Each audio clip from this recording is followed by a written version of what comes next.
buenas noches. Edición número 620, entre ustedes y nosotros, luego una pequeña impas por temas de viajes. Reanudamos nuestro diálogo permanente con nuestra teleaudiencia. Y queremos señalar de que el pasado 24 de mayo cumplimos 13 años ininterrumpidos entre ustedes y nosotros. Hay algunas fotos ahí viejas que no nos hacen mucho bien a Osvaldo y a mí. Osvaldo, buenas noches, ¿cómo te va? Jorge. Vamos a saludar al invitado porque es de la familia, Martín Maquieira, diputado nacional por el PRO Cambiemos por la provincia de La Pampa, nuestro invitado de hoy en este primer bloque. Y cumplimos 13 años ininterrumpidos después de una primera etapa que tuvimos en otro momento. No estamos tan mal, ahí estamos con el Tata Joffre, ahí, bueno, ahí está, mirar, Débora, una punta, todo. Nuestro productor, a quien le pido que una placa, que está detrás de cámara ahora, por favor, escrachémoslo. El productor actualmente era quien conducía conmigo en aquella época el programa, éramos mucho más jóvenes ambos, García Arecha, bueno, algunos de los tantos invitados que pasaron por nuestro programa. En una primera época también fue conducido por Guillermo Marconi, por Aníbal Piaggio, perdón, que falleció hace un par de meses. Recientemente, un abogado prestigioso. Era conducido por Oscar González Oro y también por Guillermo Marconi, y en algún momento también participó Carlos Molar, pero quien llevó a durante todo este tiempo adelante del programa, juntamente con nosotros, es nuestro productor Juan Pablo Révora.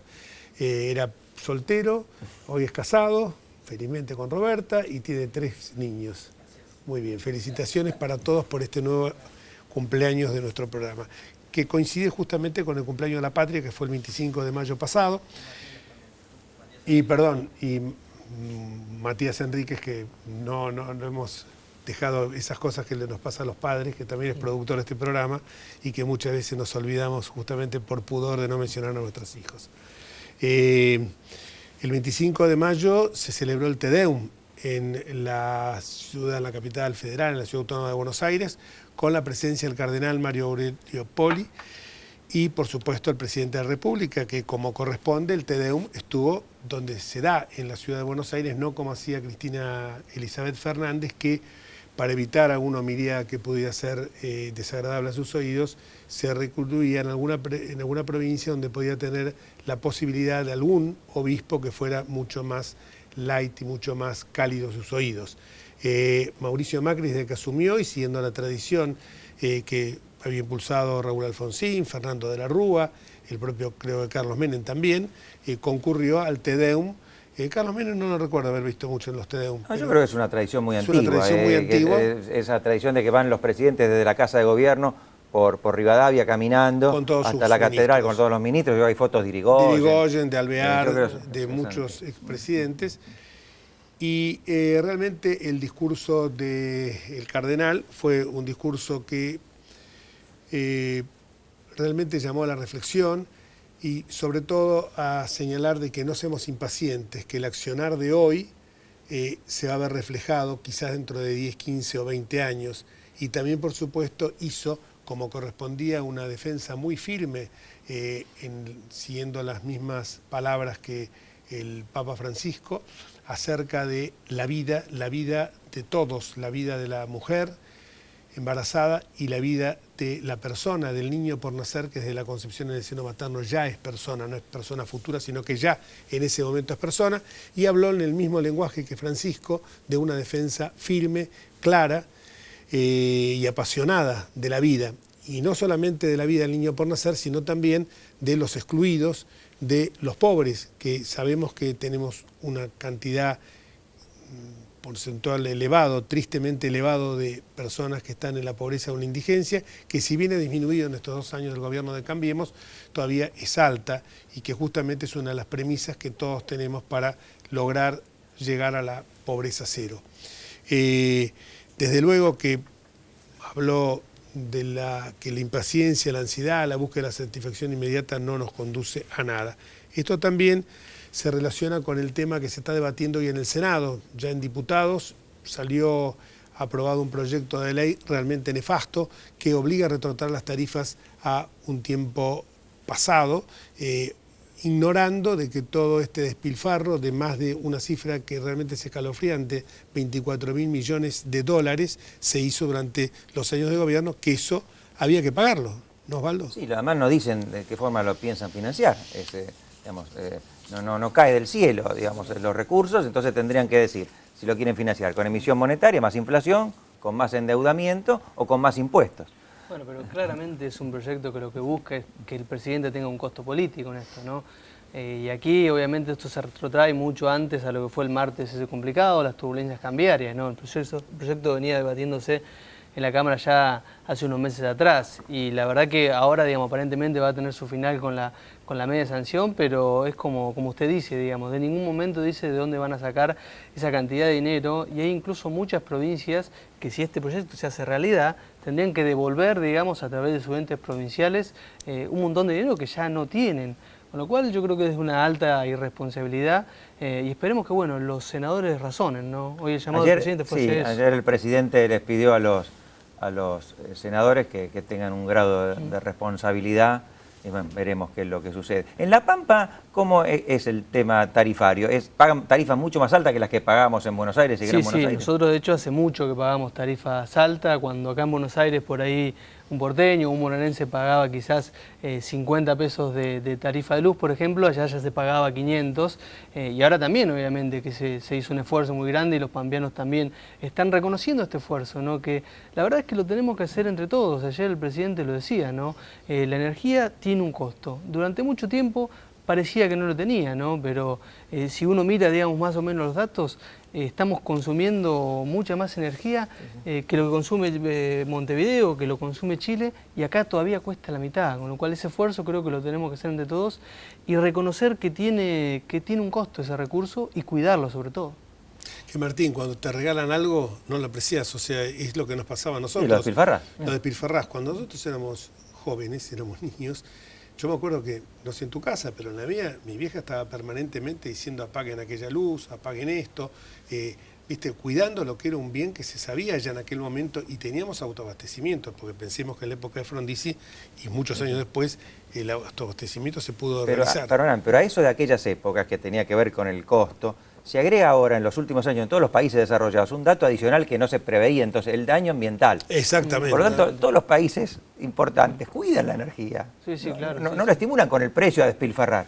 Subsidiando la energía y pagando tarifas de fantasía se fueron 24.400 millones de dólares, esto es bueno que lo tengamos en cuenta, en 10 años. Esos 24.400 millones de dólares, como dicen los americanos, no hay desayunos gratis, algunos los tienen que pagar y bueno, cuando se acaba la fiesta lo que le pasa, y con esto no quiero que nos tilden como a veces nos dicen de gorilas, pero es lo que pasa con los gobiernos peronistas. Hacen una fiesta y después la fiesta la tienen que pagar y en este caso tenemos un gobierno que con firmeza, porque el discurso de ayer de Mauricio Macri, que no fue cadena nacional, fue con absoluta, una descripción de una realidad cruda y también señalando quién está detrás de todo esto, con nombre y apellido, Cristina Kirchner, que añora a ver si por un atajo puede volver al poder. Y por eso también la convocatoria del pasado viernes de que la patria estaba en peligro con estos actores, que se ve que lo que estaba en peligro no era la patria, sino que era la pauta que cobraban ellos. Sí, es insólito esto de la patria está en peligro, esos videos de Pablo Echarri, Grandinetti y otros. Esta confusión, ¿no?, entre las ideas propias, que perfectamente ellos pueden estar en contra de un acuerdo con el Fondo Monetario, pero ¿qué tiene que ver la patria? La patria somos todos. Cristina Kirchner decía esa frase tan vacía, la patria es el otro, pero parece que no lo sienten en verdad, porque cuando alguien que no son ellos gobierna, entonces son antipatria. Si la patria está en peligro, que es la antipatria. Ya lo vimos muchas veces en la historia argentina. Sí, totalmente. Además, quienes nos llevaron hasta este conflicto, hasta esta situación, a esta crisis energética, no son los que van a poder resolver esta situación. Cambiemos hoy está pagando seguramente, digamos, ese costo político de resolver la fiesta que bien vos decía Jorge, digamos, pero lo hace con la seriedad que lo tiene que tener y haciéndose cargo también de este esfuerzo que tenemos que hacer entre todos. Por eso, digamos, las soluciones mágicas que por ahí desde el otro lado aparentan venir, no son tal, digamos. A ver, la patria no está en peligro, digamos, y el país lo construimos entre todos. El llamado del presidente también es hacia eso, entre todos, incluso al kirchnerismo, que por ahí es muy difícil, ¿no?, que se sume a esta mesa, pero juntar todos los peronistas, los gobernadores, los radicales, los de Cambiemos, los de cada partido, y poder en conjunto, por ejemplo, planificar el presupuesto en el que viene, por ejemplo, enfrentar y decir, bueno, tenemos una situación de que gastamos más de lo que recaudamos. Bueno, ¿cómo podemos hacer para que esto sea equitativo y que no sufra el que menos tiene? Que es lo que, por ejemplo, el gobierno más miró con el tema de las tarifas, con esta tarifa social, ¿no? Cuando uno habla del tema tarifario no puede menos que señalar algunos cuadros que creo que los tenemos. El gasto en servicios de electricidad y de gas como proporción del ingreso total de un hogar promedio, no sé si está ponchado, era en el año 2000 del 4,4, aún con esta quita que ha habido de subsidios, hoy es el 3,4. Pero fíjate, durante el 2015, al iniciar el gobierno. Esta es la fiesta. 0,7. Esta es la fiesta. Claro. Esta es la fiesta ¿a qué conduce? Desabastecimiento, cierre de toda una industria. Pensemos de que llegamos a importar, creo que hasta más de 100 barcos, por ahí tenía una cifra que es pavorosa. Llegamos a importar más de 100 barcos, en el 2014, 100 barcos de gas natural licuado por año, que se lo comprábamos a Venezuela a una cifra realmente alarmante, una cifra homérica. Esto es... Sí, y perdóname, en aquel año 2000, que yo recuerdo, no había tarifa social. No había tarifa social, que digámoslo, que hoy tenemos tarifa social, y que hoy se terminó la fiesta de que el 60% que no tiene gas natural está subsidiando al otro 40% que despilfarra la energía, por ejemplo, en calefaccionar cantes en piletas del conurbano bonaerense. Que dicho sea de paso, hay bastantes intendentes. Sí, nos hemos enterado. Ayer nos hemos enterado de algunos. El gasto en servicios como proporcional de ingreso total en hogares representativos de cada nivel de ingreso, y acá está del quintal más pobre hasta el quintal más rico, y se pueden apreciar lo mismo, y acá la inflación, que la inflación fue subiendo desde el año 2000 a 2.489%, y las tarifas están en 2.090, o sea que incluso están más abajo que la inflación. Esto no lo hacemos para hacer propaganda, sino simplemente para señalar datos de la realidad, para que no nos confundamos con estos cantos de sirenas, que lo único que pretenden es ver, como dice algún amigo nuestro diputado, ver cómo se desempeña, como dice Fernando Iglesias, cómo puede activarse el club del helicóptero. Claro, perdóname, porque cuando dicen algunos tienen proyectos que las tarifas acompañen la inflación y no más. Bueno, está bien, pero ¿desde dónde? ¿Desde cuándo? Sí, claro, por eso, digamos. Si tomamos del 2000, 2001, tendrían que estar mucho más de lo que están ahora. Seguro. Y desde hace un año o dos no se puede tomar porque sabemos que estuvieron congelados durante muchísimo tiempo. Bueno, y algo, déjame explicarte por qué de alguna manera esto perjudica o por qué tanto tiempo de congelamiento perjudicó. En La Pampa, por ejemplo, el gobierno, digamos, había pactado los congelamientos de tarifa con las empresas, por ejemplo, de gas, ¿no? Allá está Camusi. Y había entre el 2014, 2015 y 2013 también un montón de pampeanos que habían construido sus viviendas, unos 15.000 pampeanos, y no tenían acceso al gas. Y todos los inviernos, digamos, hacían obviamente el reclamo pertinente, pero la empresa no se hacía cargo porque había hecho un pacto con el gobierno anterior, y el gobierno anterior hacía lo mismo. ¿Qué hacía falta? Un gasoducto, digamos, que le da un impulso a ese gas para que esos pampeanos puedan tener gas. Hoy, gracias a este esfuerzo que estamos haciendo entre todos, están empezando a conectar todas esas viviendas porque se hizo esa conexión a gas. Entonces, a eso nos lleva la desinversión y el congelamiento de tarifas. A que hubo un montón de pampeanos, como también de todo el país, que no podían conectar su casa porque no estaban haciendo las inversiones pertinentemente. Y ahora, obviamente, este esfuerzo entre todos nos va a llevar hacia eso. En este último minuto que nos queda de bloque, él en realidad venía a hablar del tema de la defensa de la vida y contra estos nefastos proyectos de interrupción, llamados pomposamente así, pero son de legalización, en definitiva, del aborto. Venía a hablar de eso, pero bueno, el tema político también nos apasiona a todos. En este último minuto, brevemente, un mensaje a la audiencia sobre tu posición, que es la posición de muchos de nosotros. No, seguro, que apostemos a la vida. Yo creo que podemos defender y cuidar las dos vidas. Creo que se puede trabajar en un proyecto en el Congreso que cuide tanto a la madre como al niño por nacer, que hoy quizás se está debatiendo lisa y llanamente sobre dos derechos, ¿no? El derecho a la mujer, que seguro lo tiene a poder disponer de su cuerpo, pero también el derecho al niño por nacer, a los niños y niñas que tienen su derecho a nacer, y el derecho propiamente dicho, y yo no te voy a dar cátedra de esto porque vos sos un especialista en esto, tiene que cuidar al más indefenso. Yo creo que podemos trabajar por un proyecto que defienda las dos vidas.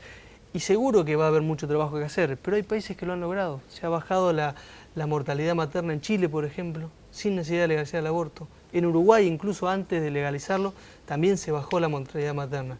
Por eso creo que podemos abogar que somos muchos más los que defendemos las dos vidas y esperemos que este debate también siga para avanzar en muchos otros proyectos. ¿Cuántos diputados tiene La Pampa?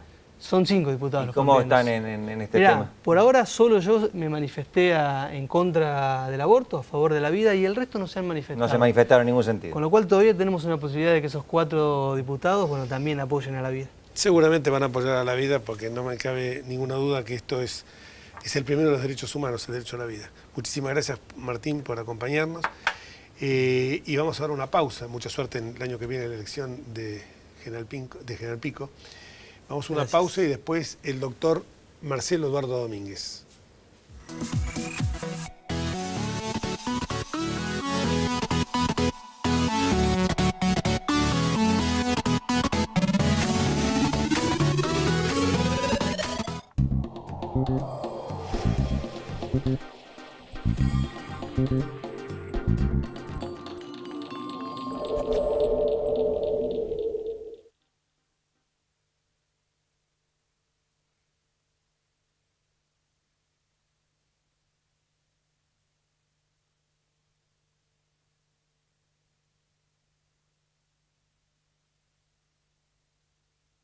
Escribanos en tu ciudad. Nuestro consejo es prevenir problemas. Colegio de Escribanos de la Ciudad de Buenos Aires. Consejo Federal del Notariado Argentino. El Colegio Profesional Inmobiliario auspicia este programa.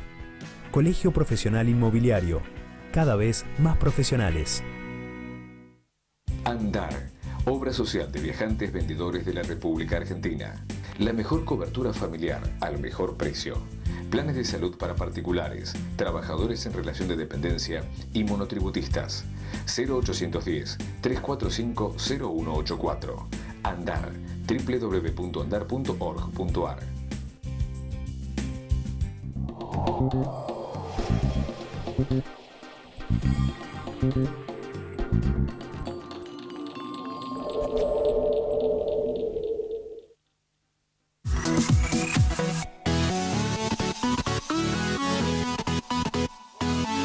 Sí. En estos días se está debatiendo con la presencia de distinguidos expositores en la Cámara de Diputados de la Nación el tema de la legalización del aborto. Uno de los especialistas que habló sobre este tema es el prestigioso médico ecografista Marcelo Eduardo Domínguez. Gracias por acompañarnos, Marcelo. Gracias. Que incluso realmente tuvo una exposición muy destacada, que fue considerada como, por supuesto, otras muchas que hubo de médicos prestigiosos como Cecín, como Beruti, como Bernard, etc. Pero realmente a nosotros nos llamó la atención porque fue una defensa desde el punto de vista médico muy aceitada, muy firme, muy clara, muy concreta.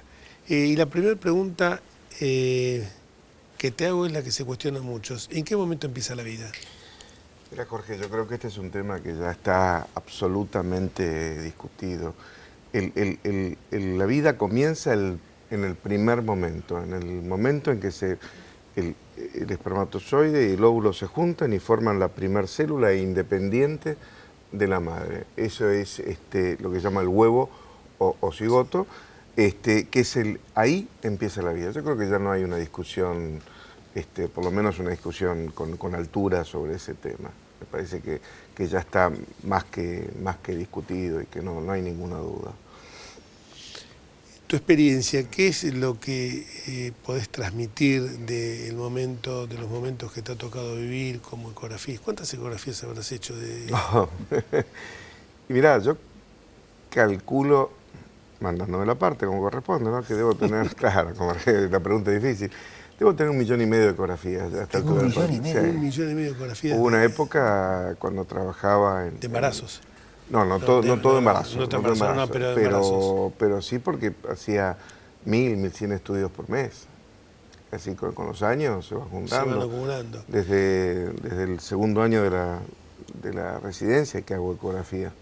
La verdad que hace muchos años. ¿Qué diferencia hay entre un aborto espontáneo y un aborto natural? No, es entre un aborto espontáneo y un aborto provocado. Provocado, perdón. El tema... El tema es fácil. Yo quería comentar eso porque se habla de aborto. 75% de los embarazos se abortan naturalmente. Los abortos que son naturales son los que dispuso la naturaleza por razones genéticas, por razones de salud, por una malformación importante. Hoy me tocó, le comentaba al doctor, hoy me tocó un chiquito, un anencefálico que dejó de latir, y el otro es el aborto provocado con el bebito vivo. O sea, el aborto, digamos, el natural, el espontáneo, es el que sucede muchísimo. Con ambos, el niño muerto. Claro, ambos son sumamente dolorosos y es algo que desde que empezó esta campaña me he preocupado mucho en consultar con los pacientes. Debo tener, por justo la especialidad que yo hago, debo tener una mamá por día que pierde el bebito. En mi consultorio, gracias a Dios, son todos naturales, ¿no? No tengo el problema del aborto provocado. Y el grado de sufrimiento, de tristeza, de impotencia es desde ya más importante en el provocado, pero ya el aborto natural ya es feo para la madre. El síndrome del posaborto. El síndrome del posaborto generalmente se da más en aquellas mujeres que tuvieron la desgracia de tener que hacerse un aborto provocado, porque ahí es donde entra más la culpa. Una de las cosas que nos preocupamos mucho hoy en día en la obstetricia y demás es en tratar de sacarle la culpa a la mujer. Nosotros en general somos muy culpógenos y las familias son muy de si no hubieras hecho, si hubieras hecho esto otro, y yo creo que es función nuestra de los médicos que estamos en este ambiente tratar de que no sientan culpa. Vuelvo a decirte, si la naturaleza dispone que el 75% de los embarazos no sigan adelante, no hay ninguna culpa, no hay culpa de nada. Embarazos ectópicos, por ejemplo. El embarazo ectópico que yo te escuchaba el otro día en el programa está en el limbo. O sea, es que sería una forma de aborto natural. En general, la gente no considera el embarazo ectópico como un aborto. Entonces te dicen, perdí 3 embarazos. Y tuve un ectópico. O sea, está en un limbo que, habida cuenta que está fuera de su lugar, está en la trompa habitualmente, y la trompa no tiene capacidad de anidarlo, no se considera ni nada, no está fuera de...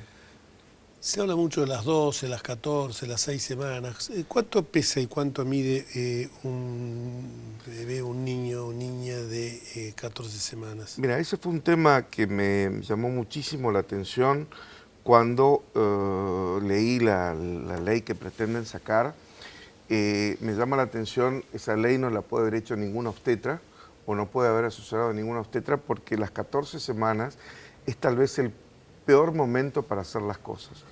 Un bebito de 14 semanas es un bebito absolutamente formado, que mide 15 centímetros, que pesa 100 gramos, que tiene hueso, que tiene mano, que tiene dedo, que tiene ojo, que tiene párpado, que mueve, que traga líquido, está empezando a orinar. El líquido amniótico es orina de bebé. ¿Sí? Sí. El 90% del líquido amniótico es orina. Entonces el bebito ya está empezando a hacer funcionar sus riñones. Es una cosa enorme 14 semanas. Hacer un aborto de 14 semanas es, más allá de los temas religiosos, desde el punto de vista médico, es una cosa difícil. Todos los que hemos hecho obstetricia, hemos estado de guardia, nos ha tocado un feto muerto de 14, 15 semanas. Y al final no sabes cómo resolverlo. Si vas por arriba, haces una microcesárea, es una cosa muy difícil porque no hay una parte técnica del útero, no se ha desarrollado el segmento, entonces sangra un montón. Si lo haces por abajo, muchas veces el cuello no se dilata, entonces técnicamente te es muy difícil. Incluso hay una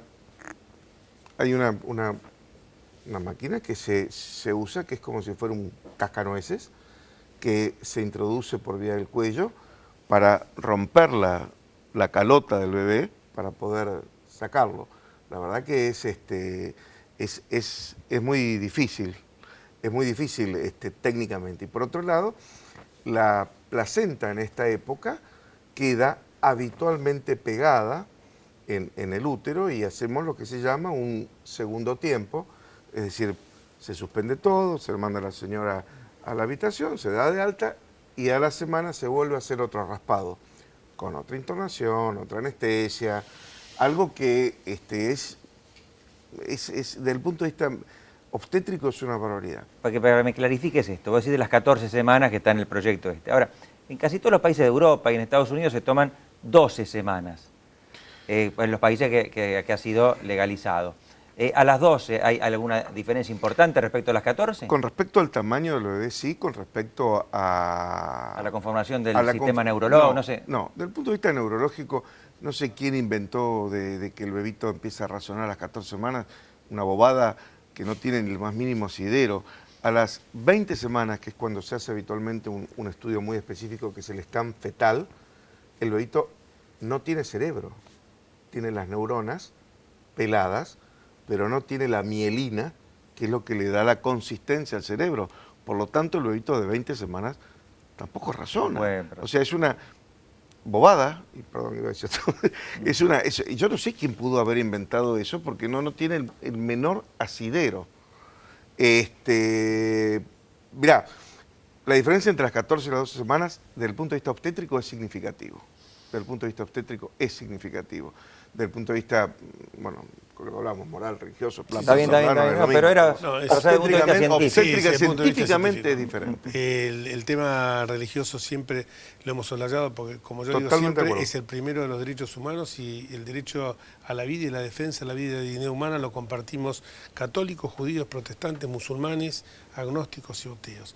Y nos vamos porque nos están haciendo una seña desesperada nuestro productor para señalar que ya está terminando el programa ahí está Matías, que lo habíamos solayado con el pelo sumamente corto, licenciado en Ciencia de la Comunicación, que queríamos con la foto de Matías despedirnos del programa.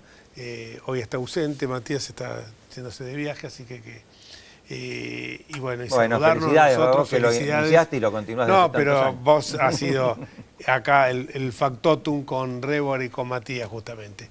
Muchísimas gracias. Gracias, Marcelo. Gracias a ustedes. Gracias, por invitarme, Marcelo. por Dios. Y nos vamos hasta el próximo martes, si Dios quiere. Chao.